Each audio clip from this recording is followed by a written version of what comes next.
Good morning, everyone. It's Tuesday, August 18th, 2009. We don't have a whole lot of swell in the water now, but that's going to change in the next few days. We do have some southern hemisphere swell headed our way. It's going to be filling in on Saturday. We're going to see more of an increase then on Monday. Wanted to show you what's all bringing that together on the model, some good activity down in the southern hemisphere, and some luck with the jet stream. This is what's going on right now. The biggest influence on surf for this southern hemisphere swell that's going to be coming up, it's actually in a couple different phases, and I'll show you why.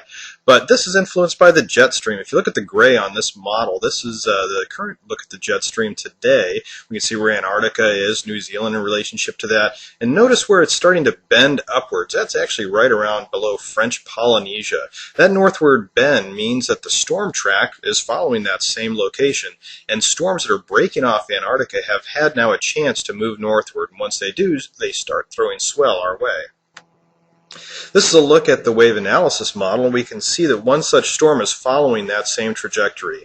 This is actually a look at the second out of three system. There was one a little bit earlier to it, about last week or so. There was just a little bit more to the west of where that jet stream is located right now. Still, though, about 35-foot seas, very long distance from Southern California. As we spin those models forward in time, we can see the second burst, which is happening today, moving nicely toward the north. Still a bit of a reform on that fetch as we move out even 24 hours. Then in about 36 to 48 hours, we can see that that's going to dissipate. So we've got actually then two phases of surf that'll be headed our way. We'll start seeing those very shortly. Calculating all this out, this is a best look scenario. This is from the Wavecast calculator over on my free site, wavecast.com. You can see here that the distance would be about 4,700 nautical miles, angled about 180, 190 degrees, and that's from that second and third burst of swell that I just showed on those previous models and also shown here on this model with the overlay. Time to arrive is about 7 days, so we're going to be seeing that right around the 24th. That'd be on Monday. That's when the biggest swath is going to be coming through. Maximum phase heights on this are probably going to be, this is showing at the last calculation here, about 7 feet max, maybe about a foot, maybe 2 feet overhead or so.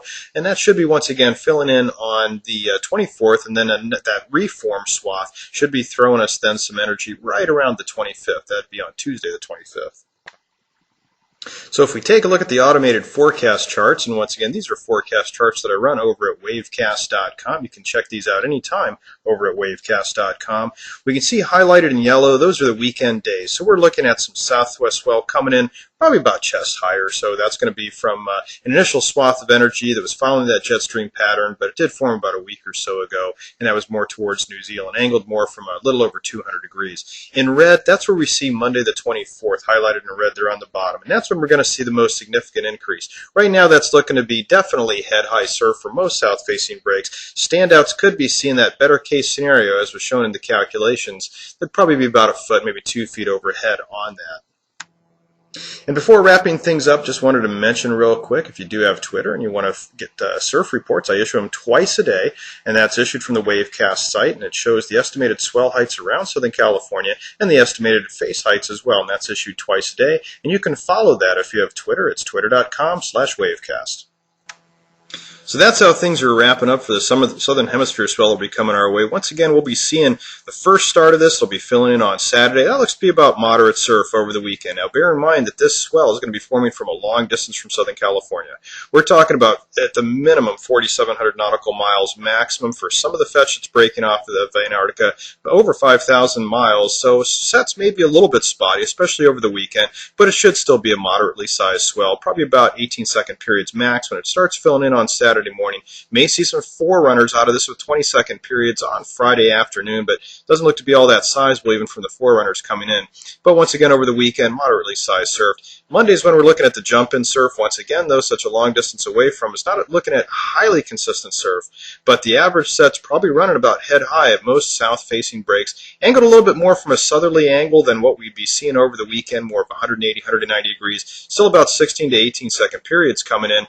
Standouts could be seeing some sets running a foot or two overhead when this does fill in on Monday.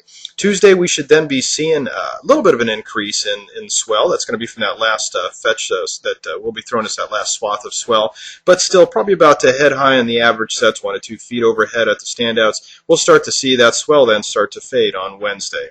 That's about it for now, though. If you want to catch the latest ETAs on all the swell, wind, weather, tide, and more, you can always check out my SoCal Surf Report at wetsand.com.